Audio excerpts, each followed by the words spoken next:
Hello everyone, কেমন আছেন সবাই? আশা করি ভালো আছেন। তো গত ভিডিওতে আমি ভিডিওর আসতে আসতে ভিডিওর সব পুরোটা করা হয়নি এর জন্য বলতে গেলে আমরা পৌঁছানোর পরে সিকিউরিটি চেকিং বাগেরা করছিল, তো সেজন্য পুরো ভিডিওটা দিতে পারিনি। তো আজকে আমি আমাদের এই ক্যাম্পটা দেখাবো এবং প্রবাসীরা কীভাবে থাকে সেটা দেখাবো। পুরো প্রবাসীরা বলতে গেলে পরে কোথায় থাকে সেটা দেখাবো।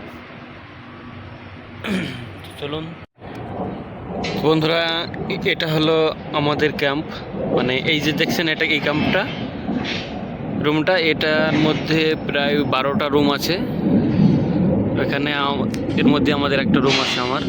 আর এটা হলো ক্যাম্পের ভিতরে, আমরা একদম আউটসাইড বলতে গেলে ক্যাম্পের একবারে লাস্ট পর্যায়ে আছি।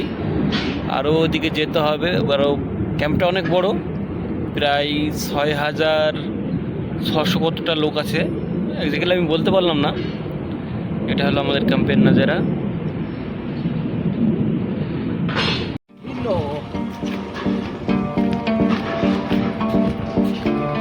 এখানে এসে যাই হোক নতুন নতুন কোম্পানির গাড়ি দেখতে পাওয়া যাচ্ছে, ভালো বেশ।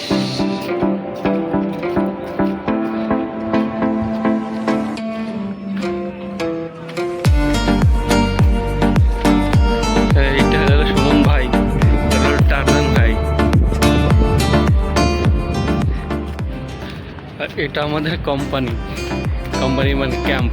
কোম্পানি বলতে এখানে সবাই থাকে, কাজ করার পর এখান থেকে সবাই কাজে যায়।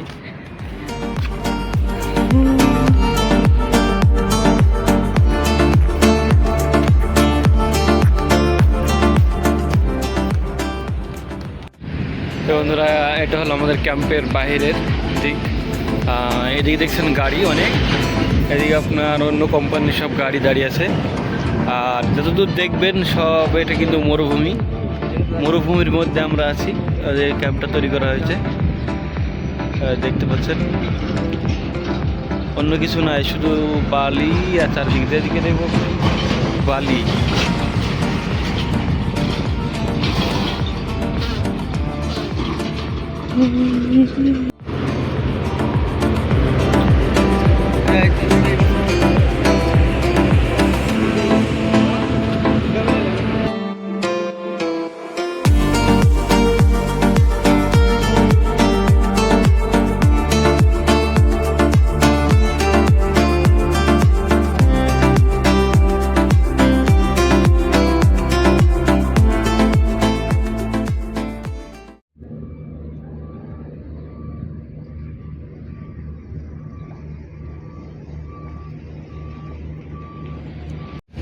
তো বন্ধুরা, এই যে দূরে দেখা যাচ্ছে বাদ যাচ্ছে, ওটাই হলো মেন রোড বলতে গেলে। ওটা আমাদের এখান থেকেও এটা অত ওইখানে গেলে পরে বাস পাওয়া যাবে কোথাও যাওয়ার। আর প্রায় 2 কিলোমিটার থেকে 3 কিলোমিটার হবে।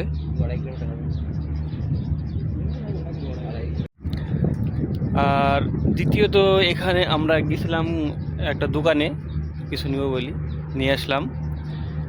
আর এখানে সব জায়গায় ক্যামেরা ভিডিও করা অ্যালাউ নাই। আমি এক জায়গায় ভিসা মেডিকেলে গিয়েছিলাম, তখন খুব একটু সমস্যার মধ্যে পড়েছিলাম। মোবাইল চেক করছিল এবং অনেক কিছু বলছিল যে আইডি থাকলে মনে হয় আমার 400 দিরহাম ফাইন হতো। তো আমার আইডি নাই বলে কিন্তু 400 দিরহাম থেকে ফাইন হওয়ার থেকে বেঁচে গেছি। সেজন্য আমি সব জায়গায় ভিডিও করিনি, যতটা পারি ফাঁকাতে ভিডিও করি। আর অনেক কিছু দেখানোর চেষ্টা মনে করি যে দেখাবো, কিন্তু দেখাতে পারিনি। আর এই যে আমার দুই অধম বন্ধু, ঠিক আছে,